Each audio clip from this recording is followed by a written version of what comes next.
First time using that Hornady one-shot case lube, so I'm kind of getting used to that. Alrighty, you probably don't need to see this, but I'm going to show you anyway. That one had some resistance because it had a few dents in the case neck. Actually going to do 21 cases. I stuffed up in looking at my load data. I'm liking the one-shot case lube. It's quick to use. Up until now I just used Lee, the tube of Lee lube that came with this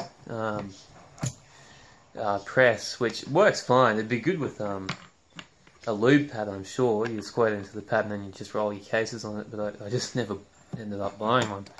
So I had to do one case by one, and it was painfully slow. So I'm liking how quick and easy this is so far.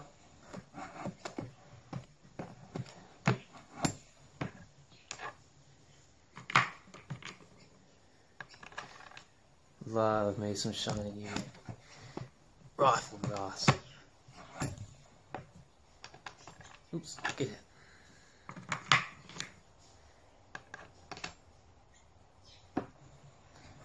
This is a Hornady brass as well. I wanted to get Norma brass from another shop, but I wasn't going to get there until Norma brass for $55, which is better than Hornady, I'm pretty sure. But I just wanted to reload, so I paid the extra money for the not as good brass, but oh well. It will still do the job. Oops.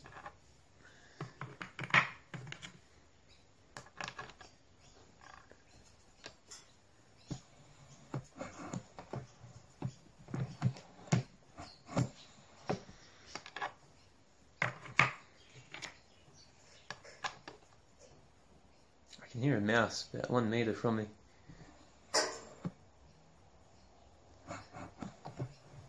I'm glad Julie's not here or she'd be screaming.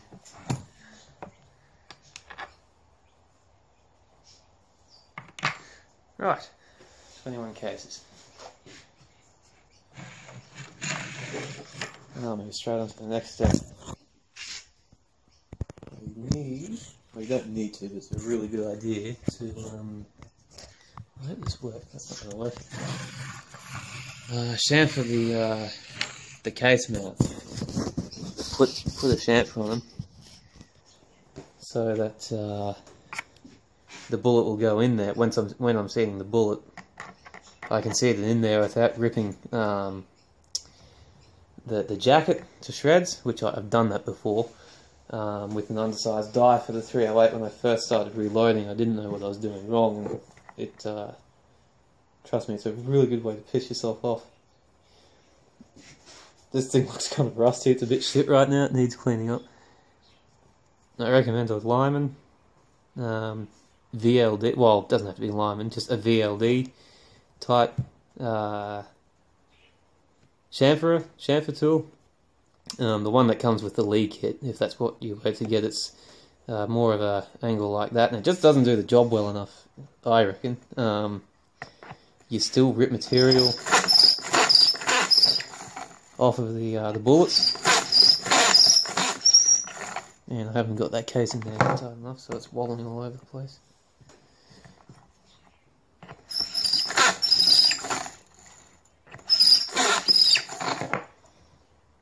Putting a heavy chamfer on them, camphor, I don't know how you say that word.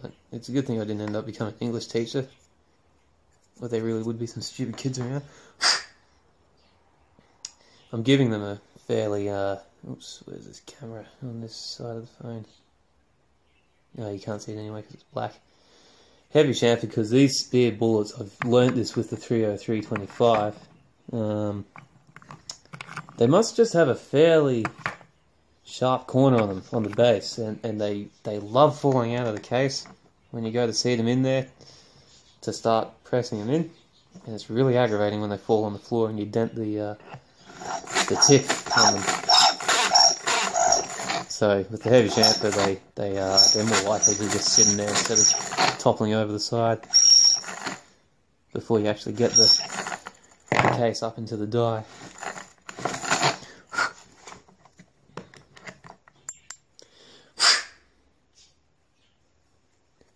And something else I recommend you do before you start putting powder into cases, I learnt this one the hard way too, just check that you have sized them the way they should be.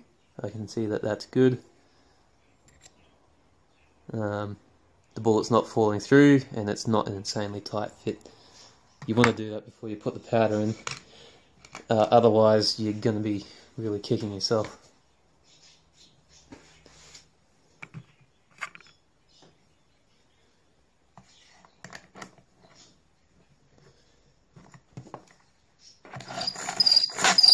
I'll make this last one exactly what. I think this case is getting on the bottom, they're really slippery. Make this the last one you have to watch of me doing this because you've got the picture now.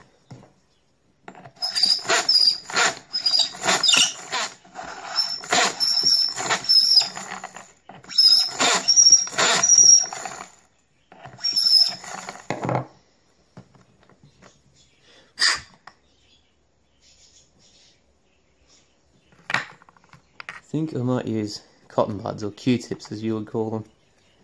So just get the brass shavings in there, stick into the case lid. This stuff's not as good as it says on the packet, but it's still pretty good.